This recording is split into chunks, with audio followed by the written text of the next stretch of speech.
thanks first of all to everybody for joining us this evening. And also want to thank our panelists. We have Representative Geran Tarr from the Alaska House of Representatives. She's on the House Resources Committee. Another fellow tourism operator, Mandy with Salmon Berry Tours. And then we have Scott McCrea, who's the Director of Tourism for Explore Fairbanks. And I have, in many ways, engaged with all three of these people. As somebody on the House Resources Committee, I've sent emails to Representative Tarr about tourism. I, of course, partner a lot with Salmon Berry Tours for my company. We do day tours, photography-oriented tours here in Anchorage.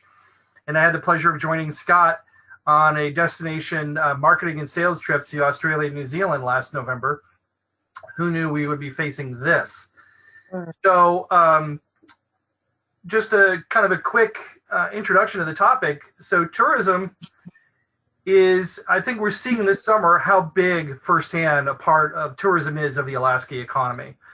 I know the recent numbers were that we have basically, we're down 40,000 jobs in Alaska right now. If you compare that to the recession following the 2015 oil price crash, the recession that went from 2016 to 17, we only lost 5,000 jobs during that period. So this is a huge impact. Alaska has roughly 10% of its employment directly is with tourism. Normally it's about 4.5 billion annually as part of the economy. And it's most often represented, we think of cruise ships as being tourism in Alaska, but really it's a lot of individual travelers, and we're definitely seeing that in the down employment and down the quieter streets we have in downtown this year. So we're all here tonight to talk about how do we help tourism survive as an economy? What do we need to do in the face of COVID-19? And then beyond that, we need to think about, okay, what's next? It's not just getting through triage. Now we need to help this system recover, and we need to come up with some ideas on what to do to help tourism grow to be more of a part of an economy, because tourism is sustainable. As long as we manage our resources well, tourism is something where people can just keep coming back more and more. And Alaska is on the bucket list for people from around the world. So that's what we're here for to discuss tonight. I don't want to take much more out of our time, but I will want to point that I think we're going to have Representative Tarr will talk a lot about the legislative tools that we can use to help grow tourism. But I think moving forward, one of the things we have to consider is one of the things that Alaska has to offer is we are the social distancing travel destination.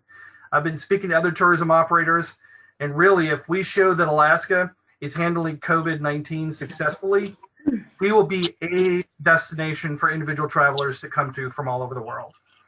Anyway, so with that, I will pass it on next to Representative Tarr, who can give us her experience and perspective from the legislative standpoint. Well, thank you so much. I just want to make sure you can hear me okay? Okay, wonderful. Well, thank you for the invite to join this evening, Carl. Really appreciate and getting to join these other great panelists. I just want to get to the point right away of why it's so important that we get him elected. Because what I'm about to tell you in terms of the things we've done in the legislature wouldn't happen if we didn't have the right people in office to form these coalitions and allow me to be the co-chair of the House Resources Committee for the last 4 years. So we really have to immediately be thinking, his leadership is what we need, and, happy to support him and hope everybody will contribute in the way they can and ask others to do that too. What we were able to do in the Resources Committee, I would say to people, if you had someone talk about the Department of Natural Resources, it would be 50 seconds on, if you gave them 1 minute, it would be 50 seconds on oil and gas. It would be 5 seconds on mining. It'd be a couple seconds on timber. And, there's the Division of Agriculture and Division of Parks and Recreation, which is all our state public lands, and if you're lucky, you get a half a second on each of those. I mean, they have been such an afterthought, even though the Resources Committee, the jurisdiction we have is for all of that under the Department of Natural Resources and all of the work under Department of Environmental Conservation. So what we've tried to do is say, hey, we're going to level the playing field here. we're not only going to talk about oil and gas, we're going to talk about these other industries, agriculture and outdoor recreation and parks and recreation, and talk about their value. And I don't know if people are aware, but the federal government just a few years ago started keeping track of the economic impact. And here for Alaska, what we've learned is it's $3.2 billion in consumer spending, and this creates an economic sector that contributes 4.2% to the state's gross domestic product, right? This is a multi-billion-dollar industry, and we have so many opportunities. So what we've done in the Resources Committee, we've been able to bring some of the leading advocates in the state down to Juneau. They, through the Alaska Outdoor Alliance, are now very organized politically.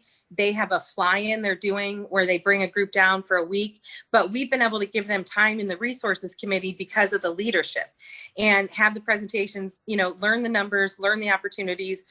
One big thing that they've talked about is kind of these destination towns, looking at some of the Pacific Northwest models where we can have a hut-to-hut system, and then, what people want at the end of that is a fun community to come to with some breweries, art studios, areas where they can walk around, kind of have some social component. And so, looking like Talkeetna as the gateway community to people who are going to, hike Denali, climb Denali, other kind of opportunities like that. And so we know that there is tremendous opportunity, and it really is going to take it being the priority and the vision, for that sustainable future for Alaska to kind of transition some of our investments. And what I want to leave here with this comment is just that, what should the state do? What should we invest? Well, when it comes to oil and gas, which is something we've spent a lot of time on in this committee, we've spent $6 billion. That's just on that cashable credit program that we had, that we previously ended. There's many hundreds of millions more in the more recent credit programs. And those programs were defended with people saying it's expensive to start businesses in Alaska. We have to offer incentives. Well, if these other emerging industries that have so much potential just got even the smallest bit of incentives or state support, just imagine the possibilities. And so we really have to have that seat at the table and make sure we have the people with the vision that are going to make it the priority. Thank you. So, Geran, I have a question for you. This gets to the destination marketing program. I recall from the Alaska Travel Industry Association's research that the rate of return on every dollar spent for that program is about $58 spent in Alaska. Mm-hmm. Just off the top of your head, are we getting that kind of rate of return on the investments we make in oil and gas? Well, I mean, when you look at these, what I can tell you about that credit program is that, when you break it down, it's about half of those dollars went to projects that ultimately went into production. So if that's your measure of success, then it was about a 50% rate, and about half didn't. So $3 billion was just basically, in industry incentives, but it didn't translate into the thing that Alaska ultimately needs, which is, the increased production where the revenue comes from. So, we could make wiser investments and have a much greater rate of return. So what about also creating incentives for, let's say, younger people who want to start tourism-related jobs? I mean, in this current budget environment right now, what do we really need to do in order to make something like that possible? Should I go, or do you want to let maybe our operator take that one? I think she may be a millennial herself. Yeah. Well, we'll just pass it on to Mandy now then. Yeah, okay, and I'm happy to answer other ones, of course, but it seems like she's the right one. I would love to answer that question. Salmon Berry has been in business for 15 years. And if it wasn't for a strong mentorship program throughout, which was really self-motivated, I don't think that we would be where we are today. So if there was a program like that, I think that would help out a lot of these young starters. Also, just doing market research, I remember our first year, we did walking tours of Anchorage, and had we just done a little bit of market research, we would have found out that there's already a free walking tour in Anchorage. So we have learned the hard way.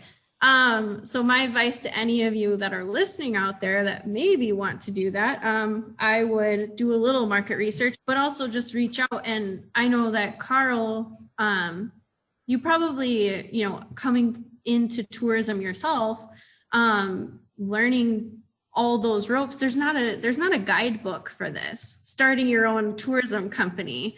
Many of the self-starters have worked for other companies and thought, I could do this. I think that I have what it takes to run my own program. I don't want to just, you know, raft all day for another person. I want to do it myself. And there probably are programs out there. I'm not really sure if there are.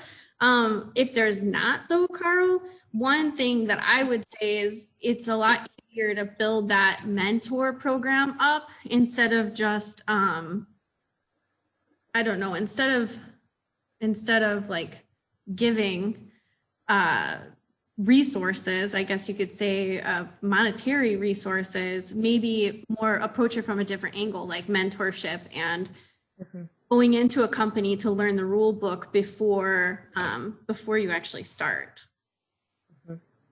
Yeah, I think that's really good advice, because I think just from my own experience, I'm lucky that I purchased an already existing tourism business that was started by somebody who had worked in the tourism industry, formed her own business, and had connections. And I think that's probably the most valuable thing you can learn if you want to start your own tourism business, is to get to know the people, the operators, the connections, the relationships.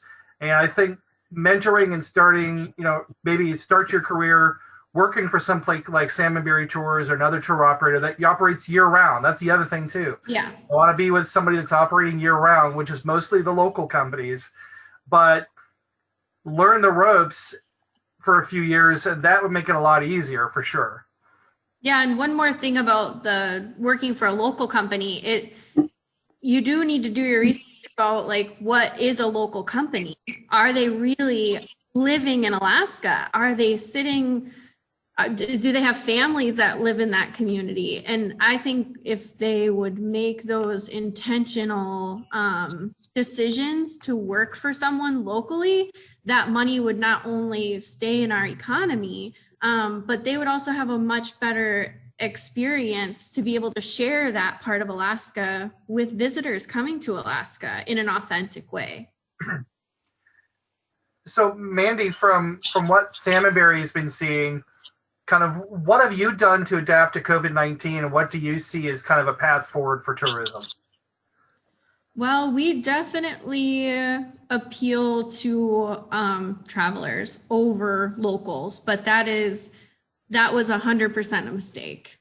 I think that if I could tell myself, my 5-year behind me self what to do, it would probably be to make sure to diversify enough that you don't get stuck in a position, right? Relying on outside visitors as your sole income that's not a wise decision. So diversifying and making sure that you have product that not only you own and control, but you also would then be able to control those COVID measures that are in place. Because that's also quite difficult. When we put together a tour, we include multiple items in it, right? Like 3 highlights in a tour is key. But if we don't control the quality of experience and the COVID procedures in those 3 pieces, then our name could get affected by that, or our quality of the tour could get affected by that. So moving forward, I think as an industry, we do need to be more transparent about our COVID policies and partner with like-minded companies to come together and provide a very quality experience, because right now people are looking, what are they doing in a time of crisis, and how are they pushing through? Okay. So just a question that just came in to the chat. How helpful was Alaska Marketplace from Alaska Growth Capital to spawning Salmon Berry Tours? Was there a connection there? No, I don't. I don't think so. Okay. I don't think so, but I will ask Candace, who's the founder of Salmon Berry, to see if that has helped at all. And I'm quite curious what that is. So thank you. Yeah, sure. Put that on your research list. Yeah, I am right now. Great. Well, anything else you want to share, Mandy, before we kind of shift over and get kind of first impressions from Scott? Just thank you for inviting me to be on the panel. We do own a year-round tour company, and our passion is to share local places, local communities with visitors. And also, now that we're at Hatcher Pass, we do have that local tourist element as well. So. Yeah, I don't know if anybody heard, but Salmon Berry Tours is now co-manager of the Independence Mine historic site with State Parks, which is a really cool development. Yeah. And I'll also add, just to give a plug for Salmon Berry Tours, that one of the things they did early on in the pandemic to make use of their facilities was they were actually involved in transporting food around town to people who couldn't get out and get their food, and they were using their vans as part of a food delivery system. Yeah, we're still doing that with the Food Bank of Alaska, actually. Oh, cool. So that's been great. And then also the community of Girdwood, and some folks in Anchorage here take advantage of that. So Great. thank you. Well, thank you, Mandy. And now I'll shift over and introduce Scott McCrea again. He's the Director of Tourism with Explore Fairbanks, which is the destination marketing organization for Fairbanks. It's their Civic and Convention and Visitors Bureau. Yep. And so Visit Anchorage is ours. Theirs is Explore Fairbanks. Anyway, so Scott, again, thank you and welcome. Thanks for joining us. Yeah, you bet. Well, great to be here, Carl, and thanks for inviting someone 350 some miles north of your district to be a part of this discussion today. I think the people in your district are very fortunate to have that opportunity to be able to vote for you. And I think this goes the fact that you're reaching out beyond this district is a good demonstration of the importance of tourism to our entire state industry, and that all of us in the industry, whether we are in Anchorage, Fairbanks, Juneau, is coming together to support good candidates like yourself who are going to be supportive of this industry, because I really think as we look at the path forward for Alaska's economy, and despite the challenges facing our industry, that there is, I think, just so much potential here within tourism as being a great way to make sure our economy is strong and solid in the years ahead. So it's great to be here today with this amazing panel. Huge fan of Salmon Berry Tours. I'm so excited. My good friend Mandy's there. I don't know when the last time I've seen you, Mandy or Candace. That's a big part of the tourism industry because we're all so personal and we love getting together. And now we're doing the Brady Bunch thing with the split panels on screen. So it's great to see Mandy. Salmon Berry Tours is just exceptional in what they do. And especially happy because they've expanded up north too. So they've, seen the value in what the Golden Heart City has to offer as a destination as well.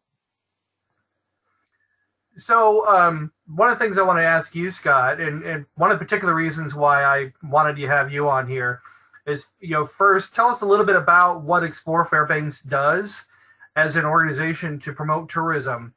But then also, I referenced, I did an op-ed back in June about how tourism can be part of a growing Alaskan economy, and specifically year-round tourism with an emphasis. Yeah. One of the things we could really boost more is Northern Lights tourism. So maybe if you could kind of expound on those themes a little bit and give us your thoughts. Yeah, absolutely. So like as Carl said, we are Explore Fairbanks is known as a destination marketing organization. A few years ago, we were known as the Fairbanks Convention and Visitors Bureau, just as Anchorage is Visit Anchorage. There used to be the Anchorage Convention and Visitors Bureau. It's part of this national trend. They're moving away from the CVBs, which is a mouthful, on having these more active terms to describe what they do. And so really what we do is we market Fairbanks as a year-round destination to visitors domestically and internationally, as well as media planners, media. We're a membership organization. Visit Anchorage has some, I think, close to 800 tourism businesses that make up their membership. We have about 400 here. We're a little smaller. We're in Fairbanks, but that's, I mean, that's our job, and that's what we do, is we promote our specific region of the state. But we also work together, because we know when it comes to enticing people to come to our destination, whether it be Fairbanks, whether it be Anchorage, it's Alaska that captivates people. That's what they're drawn to. They're drawn to Alaska. So we've got a wonderful business relationship, friendship, within Alaska, within the different DMOs and the tourism partners, which is one of the beauty, I think, of our industry. Year-round destination. Yeah, that's one of the, we've spent so much time here in Fairbanks. I've only been with Explore Fairbanks for about 6 years now. So the efforts going into marketing ourselves as a year-round destination has been at least a good 20 years in the making. And really what it comes down to is making sure that the product is available there that's going to draw people into your destination. And we in Fairbanks are very fortunate, because we have this amazing natural phenomenon known as the Northern Lights that captivates people from around the world to come here. So when people in Alaska talk about, well, the tourism season's over, it's, mid-September, the cruises are gone, so the season's over. Up here, we're saying, no, we're just kind of getting going, because our Aurora season's underway, and then we go into winter, and there's a very robust market there. So I think there's tremendous potential for Alaska as a whole, and I think especially as you look down towards Southeast Alaska, where so much of their dependence is on the summer season, so much of their dependence is on the cruise industry. I mean, I know here in Fairbanks, we benefit from the cruise market. I mean, our summer visitation, about 41% of visitors to Fairbanks in the summertime, they come on those cross Gulf Alaska cruise tour packages. The rest are FIT. And I know in Southeast Alaska, while we've been devastated up here by what's happened with COVID-19 and tourism, I know it's been even worse in Southeast. And I suspect maybe they're starting to think, well, we need to find a way to expand that season more. So I think it's product development, having the product that's available within the region that's going to have a reason for people wanting to come there, and then working with the local DMO to market that to an audience. And like you said in the beginning, Carl, there's a lot of potential in Alaska moving ahead, because we are the type of destination people are looking to go to. They want wide open spaces. They want as few people as possible. They want natural parks. That's what we have to offer as Alaska. So I think perhaps maybe this will serve as a wake-up call to move more towards the expansion of being a year-round destination. Mm-hmm. There's, I know that at least one of the tour operators based in Fairbanks does specifically cultural tours, where they take people, fly them into some of your Arctic villages. Yeah. I know cultural tourism is a small but steadily growing component of interest. It's like, I think 14% annually is the interest. And that's something that is a resource available on every corner of Alaska. We don't have to worry about whether or not you have northern lights. We have native culture everywhere. So kind of what are your thoughts on what we can do to kind of grow that and expand that as part of our tourism? Yeah, it's definitely a plus that we have to offer as a destination. In my job, whenever I'm out on a sales mission, whether it be going to Australia with you or whatever, Fairbanks, Alaska as a destination, opportunities to learn about the native culture is a big part of our messaging. And yeah, there's definitely great opportunities there, and working in partnership with the Alaska Native corporations.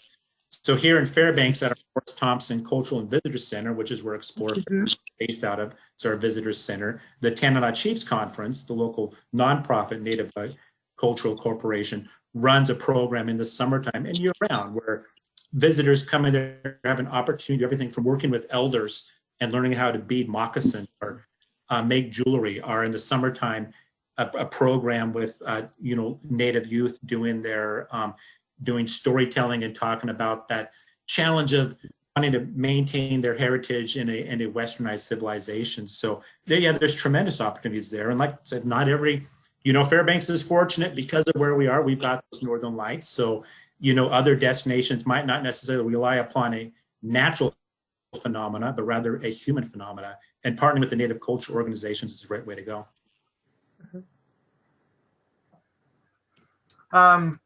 One kind of theme that's been showing up a lot in the chat that I want to bring it back to the whole panel to get your feedback on. Now, in addition to my running a day tour company for about the last 5 years, well, except for this summer, I've been what they call an enrichment lecturer for Princess Cruise Line. So I go on the ship for part of the voyage. I give a couple of presentations while we have our at-sea days, and I give, talks about Alaska.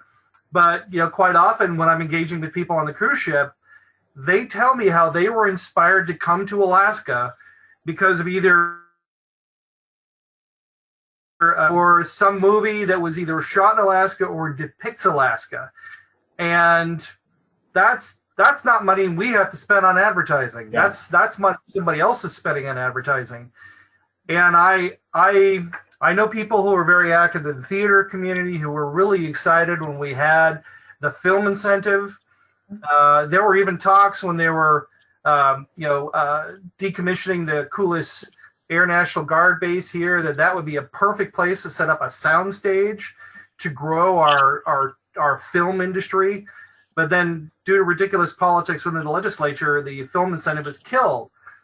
What do you think the value would be of something like that in helping to move tourism forward and bring more people back to Alaska? That's just open for everybody. I'll chime in. I think it would be tremendous. You're absolutely right. I think the reality TV shows, in Alaska that become so popular in the last decade or so have been a mixed blessing in some ways because, as we all know, the reality portion is questionable, but it's definitely put Alaska out there in the mindset of people that might not have otherwise thought about us, not only domestically, but internationally, because it's amazing because we work, Alaska has a very amazing international market that's important to our tourism industry.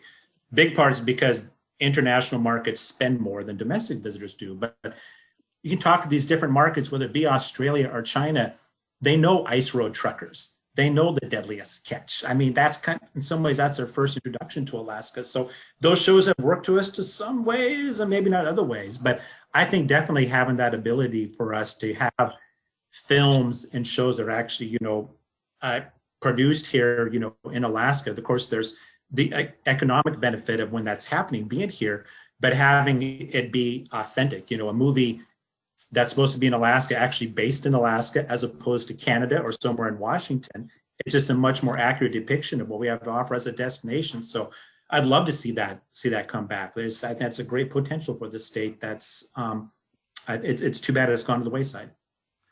And I'm going to interject real quick before we get more answers from the rest of the panel. I don't know anybody noticed it this week, but the movie On Frozen Ground, which is about the butcher baker serial killer, was #1 on Netflix this week after it was released. Yeah. And that was shot entirely in Anchorage on that film incentive. So back to the rest of the panel on the question. Yeah, I agree. I think not only does it incentivize people to make new shows about Alaska, but it also provides heads and beds when it comes to hotels. When On Frozen Ground was here, they took up a lot of hotel space. They ate at local restaurants.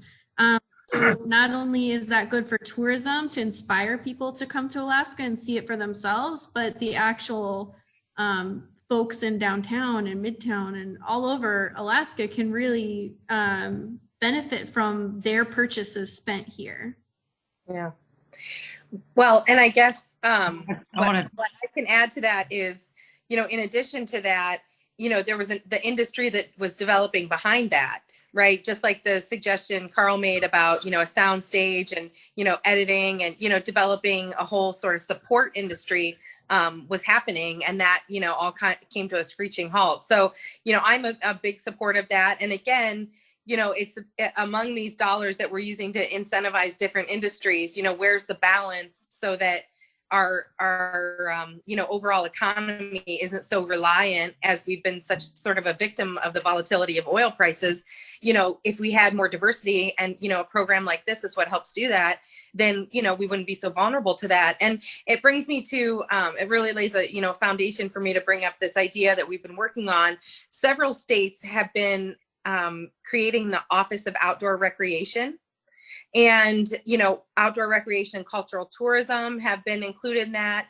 Utah, Nevada, Colorado, a bunch of these states. Colorado was one of the early leaders, and, specifically putting staff in place whose full-time job is to look at these opportunities from, the state government perspective and the impact on their economy. And we started working on this under Governor Walker's administration. There was a resolution in support of that. Then, with the change in administration and certainly this push for, the massive budget cuts, people were feeling less hopeful. But I will say there have been definitely some areas of common interest that have been identified. And I know, the current director of Parks and Recreation, I think, would like to do more and is pretty supportive of the idea of this sort of executive level, cabinet level Office of Outdoor Recreation. But I think, one of the problems with not having it, again, is sort of like not being able to kind of elbow our way in and say, the economic value and, really be able to stand up for yourself. Sometimes, as the saying goes, the squeaky wheel. So when you're in Juneau, on any given day, there are dozens of oil industry lobbyists, like all over the building. Any given day, if something were to come up, they're calling you on the phone and wanting an appointment within 5 minutes of a bill being introduced or, something happening. We just don't, for some of these other industries, there's not representation. When that film credit program was being cut, individual business owners were trying to pay for themselves to come down to Juneau, but they didn't have, lobbyists and kind of, that extensive sort of power network that exists in Juneau to do that advocacy. So, we need to, again, sort of elbow our way in and just really, again, when we're looking to the future, what's sustainable, where are the opportunities, this, the film credit fits perfectly with developing outdoor recreation and other tourism opportunities by Marketing Alaska. I did get to watch that movie and it's just so tickled me. And I had to rewind and look again. It's like, oh my gosh, I know that person. I know that person. I know where they are. It was really fun. Not the story, of course, was terrifying, but the seeing people, was really fun. Yeah, Terry and Hammond, I want to weigh in on this because we're in the process of destroying our university, and one of the things that's been cut is the film and theater program, which does not help in trying to bring back the film credit program. I saw it was a film about Leonard Seppala, the original Iditarod musher that was filmed in Canada. And it all happened around Nome, and I've been to Nome and I know what Nome looks like. And the setting that they used in this film was completely wrong. They had steep cliffs and wild breaking water on the cliffs all around Nome. And if you've been to Nome, it's like flatland there. It's just incredible. And it was just really, it's always aggravated me when I get to the end of a film and it says, thanks to the Canada Film Office. Or the city of Ottawa or whatever for or Whittier or what is that cool place in British Columbia, all those places that they use to pretend to be Alaska. We need to work on that, but I have just made a note to myself to do some research and work on bringing back the film credit, the film tax credit program. But we also have to work on young people into the pipeline. We have a the stagehands union and the actors union and all of that stuff, and all of that is going to die without a pipeline from our university. And I know people in the theater business here, and we'll talk to them about what it's going to take to bring it back. But it's hard when you've got people at the top that are looking at chopping off opportunities for new folks to get into this business, to get into the pipeline at the ground level. But I'm really excited about helping to bring that back. I think it's important, and I think it will help continue to draw attention to our incredible state. So thanks for that. Thank you, Representative Drummond. And definitely one of my central themes for my campaign is the real need for us to truly diversify our economy. And there are so many different specialties that can tap into something like the film industry that don't work in just film. I mean, businesses like Sprocket Heads that service other businesses. If they're doing conventions, they need sound, lighting, whatever. But so it really would make our economy much more broad and also more resilient. When I first moved here, I was pretty active for about 5 years in the theater community. It was really a great way for me to connect with people in Anchorage. The last production I did was at UAA. They did a adaptation of 1776. So I know a lot of people in theater, and I was just really disheartened to see that decision to cut the theater and dance program along with the 39 others they decided to cut. I mean, you can't have education, whether it's grade school level through university, without the arts. And of course, that's one of the things we always sacrifice first is the arts. Yeah. Yep. From a Well, local, Carl, I would just add, cultural tourism came up. And when you think about how rich, the talent is in Alaska with, the artistic talent that we have among our native community and others, you can just see there's so much potential there as well. And, one of the things I think is really important about this, sort of thinking about equity and thinking about how to, rural communities sustain themselves. I think there's a lot of opportunity with both, cultural tourism, but connect that to the arts and theater and some of these other opportunities. And, instead of, again, this isn't meant to be sort of an anti sort of other industry kind of thing, but just, again, the diversity that allows us to have a much more balanced economy, those seem like such great opportunities to bring economic development, into faraway places.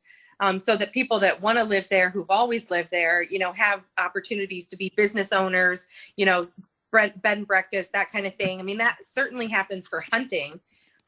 People from all over come in and, go and stay at places and, when they're going out on different hunting opportunities. So, just making more of that are, more for other aspects of tourism, I think is huge. And also, even for us, for people that live here, we should all, it should have even started, right, acknowledging here that we're on Dena'ina lands and, we're all kind of like reorienting ourselves and understanding our place, right, with our indigenous friends and neighbors. And, I think there's just something so unique in Alaska that we can offer to the rest of the world for learning about that, just happens to probably provide some good economic opportunities. So isn't that kind of cool too?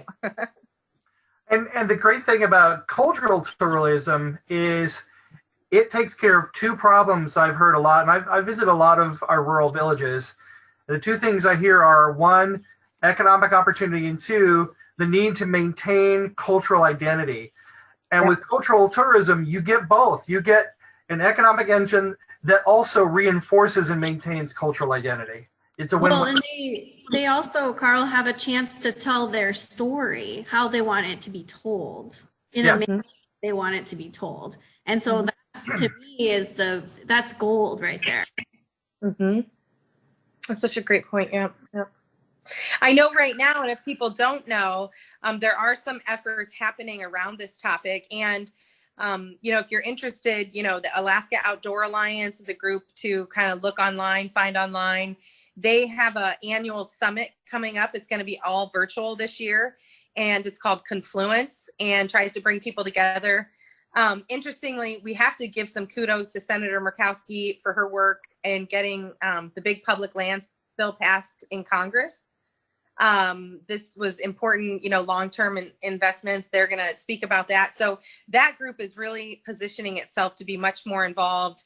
And, I think that might be something that people want to link into. But part of the conversation at this upcoming event is going to be about cultural tourism. I know right now, some different kind of partnerships are happening, but of course, funding has been, I think, the big challenge. And of course, a lot of the facilities like the Alaska Native Heritage Center have been so hit because of COVID that they're unfortunately really struggling at this time. Anybody else have anything else they wanted to add on cultural tourism? I wanted to reinterject. I forgot to bring this up when we were talking about the film incentive, but when I think about what could have been done with building a soundstage at Coulis. I remember how every single Avengers film has been filmed in Georgia, courtesy of their film incentive program. And I think it's a $9.5 billion a year industry for Georgia. And Hawaii, which is also quite remote and isolated, also has a very thriving and productive and prosperous film industry based on state film incentives. If you're as much of a fan of the TV series Lost as I was, that was all filmed on Hawaii. So anyway, just add that. I'll see what else. There was a couple of questions came back in about Northern Lights tourism, and I'll direct this to you, Scott. Have you seen a specific opening in either new lodges or lodges that used to be open only in the summer, but then staying open now in the winter directly as a result of Northern Lights tourism? Yeah, absolutely. I mean, I think if we look at, the last few years in Explore Fairbanks, the number of new partners that we've had join, a lot of it has been specific to Aurora Tourism. And I think the big thing that's happening within Aurora Tourism now, used to be when it was first kind of catching on, and for us in Fairbanks, 20, 30 years ago, it was the big focus. The Japan market was the one for us for Aurora Tourism. But all a partner had to offer is a good place to go and see the Aurora. Because it's grown in popularity, because there's so much more competition, what businesses are now realizing and said, okay, we've got to offer something that's different. So if someone does come to our lodge or does our Aurora viewing tour, and in that instance that the Northern Lights don't appear, if Mother Nature's not cooperative, how can we make that a good experience for the guests? So we're seeing more and more, like in the wintertime, combo packages. So someone can do a dog mushing trip under the Northern Lights, go ice fishing under the Northern Lights. So again, if we don't turn the switch on for the Northern Lights that night, because that's what we do in Fairbanks, it's all a switch. They still have that dog mushing experience. They have that ice fishing experience. I know Salmon Berry Tours they've done some things the way, because they've started venturing into the Northern Lights tourism up here in Fairbanks. Smart move. But you've done things with your tours, man. Yeah. Come up here and they don't see the Northern Lights. You guys are doing things like bocce ball and things like that. So people are expanding. It's not making sure it's not just about the Northern Lights and offering something else. So it's still, there's a value to what they're doing. Yeah, I think that's huge, because if you can take away from a tour and still have a really fun time on tour, those guests will still have a great perception of Alaska and hopefully come back again in the summer months, right? So another great thing about Northern Lights tours that I love is the fact that they have to try for 3 nights to see it, or they just have a good shot. So you already have a capable audience or a captive audience for 3 nights, and you have to mix it up. You can't go to the same place. That's too boring. And in the event that you don't see it, they still need to have fun. And so I think I loved the Stay One More Day campaign that was running for a while. And it was like, stay one more day, go and take a hike on one of our public lands. Stay one more day, try to see the Aurora another night. I really enjoyed that particular campaign. That's really funny because, Mandy, those were literally written at the top of my page. One more day was the last thing that I wanted to mention in this, that we've been trying to sort of work on and bring up as a, another, like, hey, let's continue doing this, because not only with the cruise ship passengers, because a lot of cruise ship passengers get off and then leave right away. How do you get those people to stay a day? And then again, with these other folks, how do you get them to stay one more day? And one thing I wish that we had was just more state-sponsored sort of visitor center kind of opportunities. I drive back and forth from Juneau, and really you drive into Alaska, there's a sign, there's no welcome center. There's something in Tok, but by the time you've driven to Tok, like, you don't feel like you're like being welcomed to Alaska anymore. It's been like 6 hours since you drove into Alaska. And then, you can go on to Fairbanks or elsewhere, but I wish we had some more of that infrastructure that you see in some of those other places. And why I think that could be helpful is getting, people, what some of those, when I've traveled other places, when they have the maps and everything, it does help you orient yourself to staying one more day, noticing something you didn't know was there before. And I think we might miss out on some of those opportunities. So I really think that's something you hit the nail on the head there with that one more day that we should come back to, especially to try and make up for the losses this season. If anybody who comes next season could just stay another day or two, then could really circle back and get some of those funds back. Yeah, and that's a big part, what we do in Fairbanks, because especially those cruise land tour packages, Fairbanks is either the first place people come into if they're doing land tour first and then cruise, or if reverse, they're doing the cruise then land tour. It makes us an ideal destination. So our big part of our messaging to those cruise land tour packages, well, if you're flying into Fairbanks, come a day or two early, get over the time zone because you're probably flying from somewhere, you need to get acclimated. Or if you're flying out from Fairbanks, spend a couple more days to enjoy the time. So it benefits us either being on the beginning or end of those rail belt cruise land tour itineraries. So I've got time for one more question because there's a lot of themes I'd still love to talk about. There's the Alaska Long Trails Project, which creates kind of a really unique opportunity to target a particular type of individual traveler. But I think the important question I would like to comment on is the problems with the current CARES Act funding. And the PPP is limited very much into what it can be used for. There's whole categories of operational expenses you can't spend that money on if you want to get forgiven in that loan. And that flaw has been passed into the AK Cares grant program. Again, the same restrictions. So what can tourism operators do now in order to survive long enough for us to actually start moving towards some of these long-term goals of growing the economy? And I'll start with Representative Tarr on this one.